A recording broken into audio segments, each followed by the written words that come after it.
Now the next thing we're going to discuss is the DI box, which is a machine like this one. A DI box is an important device because it allows us to essentially take an unbalanced input and make it balanced. Okay, so we would be going from this type of input, which is unbalanced, like an acoustic guitar or a keyboard, and we will be going into this type of output or cable that will connect us to a balanced device, like a preamp of a mic. So we go inside unbalanced, we go outside balanced. However, there are other issues that this little unit facilitates, and let's quickly look at them. There is 3 different things that this thing does, and I want you to understand all 3 of them. There's few more possibly, but I just want to speak about 3. Okay, the first issue is if we have an unbalanced input or unbalanced signal, we need to balance it. So we need a DI box to do that. Then there's other two more. Every single preamp, or there is a generic rule of thumb, which is every time you connect an electronic device, you go from low impedance to high impedance. Generally, the relationship is between 5 times bigger to 10 times bigger. In other words, if I got out of a mic, which is about 100 to 200 ohms, impedance is a definition of resistance, electronic resistance, measured in ohms. If I go out of 100 ohms, I must go into about 500 to 1,000 ohms.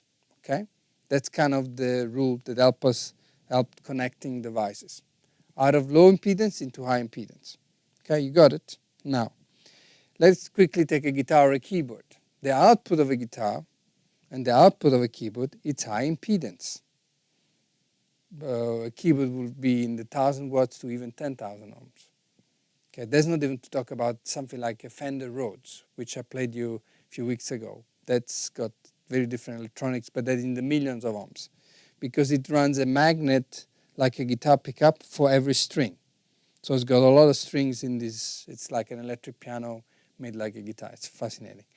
But I'm not talking about that.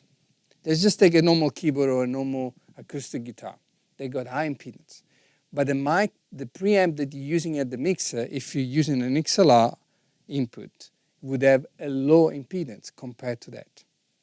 A lower impedance. Or the same. And you need to go from low to high. Okay, so let's just do the math. If I go out of a keyboard that is about 1,000 ohms, I need to go into about 5,000 to 10,000 ohms input. Okay, but the preamp of a mixer, if you go into the XLR, is about 1,000. So the balance is not there. I must go from 1,000 to 10,000. I'm actually entering 1,000 ohm impedance, more or less, which means I must reduce the impedance of the keyboard. Are you getting this? I cannot go from a high impedance to same impedance. I must make the impedance of the keyboard lower so that I can get into the mixer in the right impedance. Okay? Now, the DI does that. So I go from high impedance input to low impedance output. As you can see, it is written here, 600 ohms, which is lower than whatever you put in. It says here, low impedance out, 600 ohms max. Okay? For the record, something quite fascinating is that impedance actually has even a role in tone. And impedance matching is actually quite important. We're not going to talk too much about it, but all I want to say, it is not just the electronic aspect of it which is incorrect, but even from a tone point of view, if you don't do this correctly, it has an effect on it. The third thing that this machine does is that it attenuates the signal. It attenuates the voltage. Again, let's go back to we're patching the keyboard into a mic preamp. The mic preamp has a limit of how much voltage it can handle. Let's just use a figure for the example. Let's say the preamp can handle maximum 1 volt. Okay. But when you come out of the keyboard output is 2 volts. Now obviously that preamp, even though you put it at the minimum, it would be overloaded by the voltage output of the keyboard. Okay? So you got a gain at the minimum, the keyboard is playing, and is distorting. Have you ever come across something like that? If you've done live sound without DIs, you would have come across something like that. That's why this DI, like every DI, has a pad.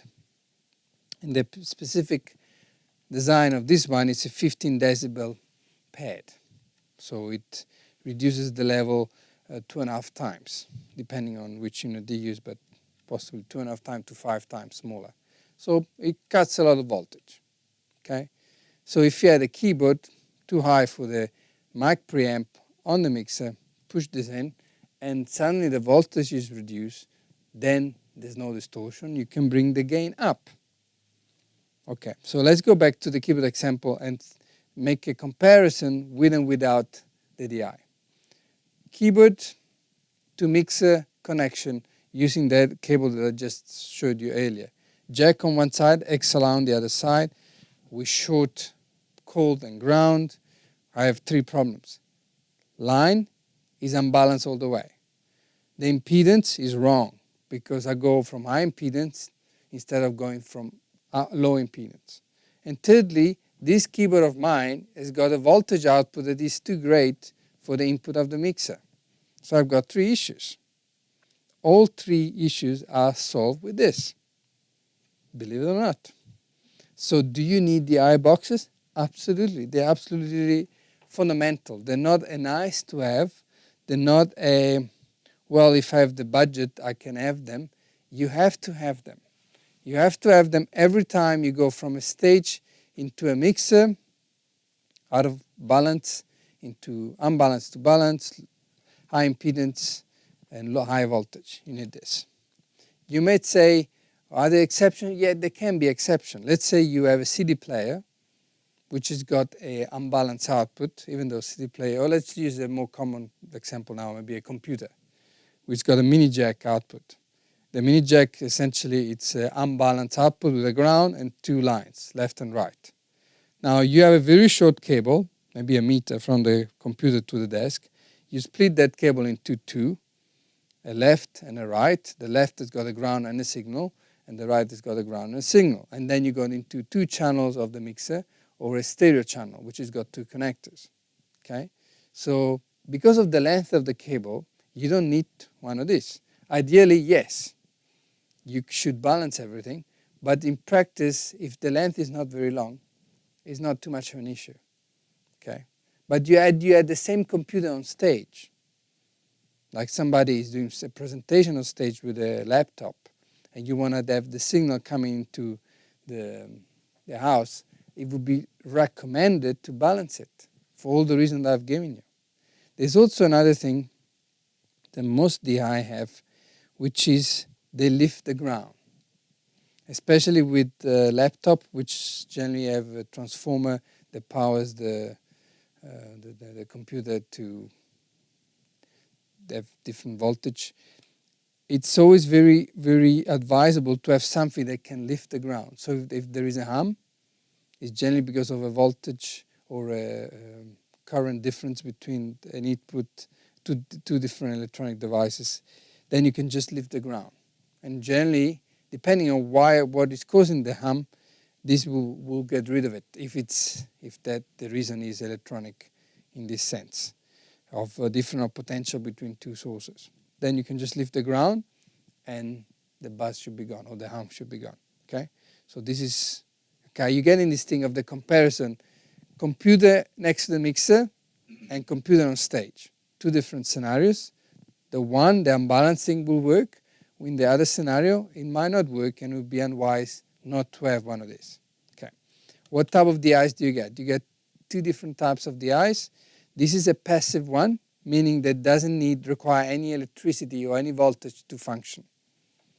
So you connect this here and I connect that out. If I put a guitar here and I measure the output here, it will give me voltage. It doesn't need anything to function. Then you get active DIs, which will require some kind of voltage or current to function, and you can provide it either with a battery or with phantom power. So that's generally kind of the main two differences, active and passive. Then you get DIs which are designed to run two lines, or stereo DIs, where you will have two inputs and two outputs. Right now, these two jacks do not represent the stereo input. What are these? This is the input and this is the through, meaning that it loops the input so that you can connect the same input, like a bass guitar, to an amp or to something else. So let's use the example of bass guitar. You go out of the bass guitar into the input. From the XLR output, you go to the stage, to the mixer, and from the through output, you go back to the amp. So you essentially, it's like the guy is back to the amp. You used to, without the DI, would go from the bass guitar to the amp. Now he has put the DI in between. That's literally what it means. So this is the through, it's not a second input. Okay. The other thing that some makes are doing these days, which is quite beneficial from a tone perspective, they are changing, like Radial is one of the few that is doing this. They're actually changing the impedance relationship between the input and the output according to the type of instrument that they are DIing. And that's got some interesting advantage on the tone. But anyway, just I mentioned that just for the record, because there is something about impedance that affects tone, and it's quite interesting to listen. There's even a very advanced processing unit in studio setup where you can vary the impedance. There's different steps of impedance according to what instrument you want to connect to this device, and it's quite beneficial.